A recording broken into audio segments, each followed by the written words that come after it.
making soft plastics. First thing you got to think about is how we're going to make our mold, okay? Now these are Swimbaits. They're probably the easiest soft plastic to make a mold of. They're big, they're easy to pour, and we use them all the time, and they're pretty much money out on the ocean. So with about a pound of the high strength 3 or high strength 2, you can you know, put something together like so, and you're going to glue it down. Like typically I'll have a piece of glass, glue them down upside down with super glue, what have you. You want to leave about a 1/4 inch to a 1/2 inch in between each part on there. From there, got them glued down. This stuff's real nice, but any type of box that you have, you could glue it into a hard plastic box, something, but you don't want it to be too big where you're wasting mold material. You want it to be, you know, as close to it as you possibly can. So depending on what you want to make,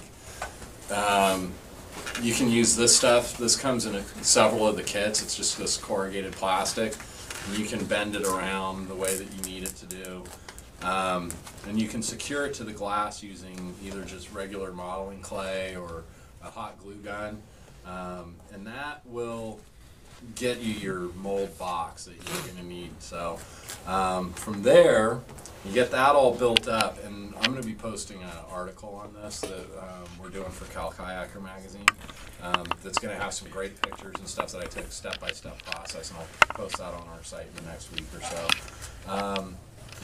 But it goes through step-by-step. So you get this stuff in place, and you make your mold. And on this one, I used high strength 3. This first one here was just a couple of 5-inchers that I did. And then I made this one here where I have a 7-inch, a 3-inch, and 2 5-inch ones. And so basically when I'm pulling this off, you know, it's like that. And you undo your mold box, pull the, basically you're going to pry this right off of the lures, and the lures are going to stay down against the glass. Once you're done, just use a razor blade, pull them off. You can still use the original Swimbaits that you use, no problem. But once you have this, now we're going to get into using Alumisol.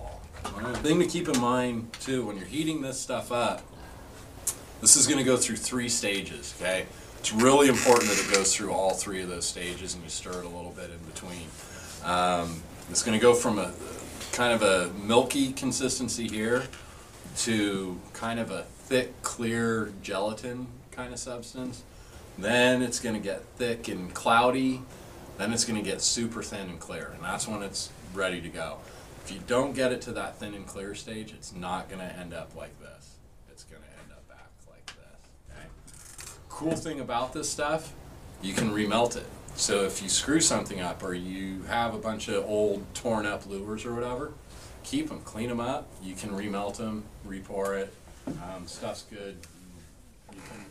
I keep any little bit of waste, stuff like this. Like I'll hold on to that, and we'll go through the remelting process here in a little bit. But for starters, for a brand new pour, I use super clean. Not really, but I'm going to pour on this one. I'm just going to pour like 3 or 4 ounces in here to get us going. Something like so. And I heat this stuff up on 50% power, and I'll go through, like I say, a few things here. So it'll be about 4.5 minutes to cook it.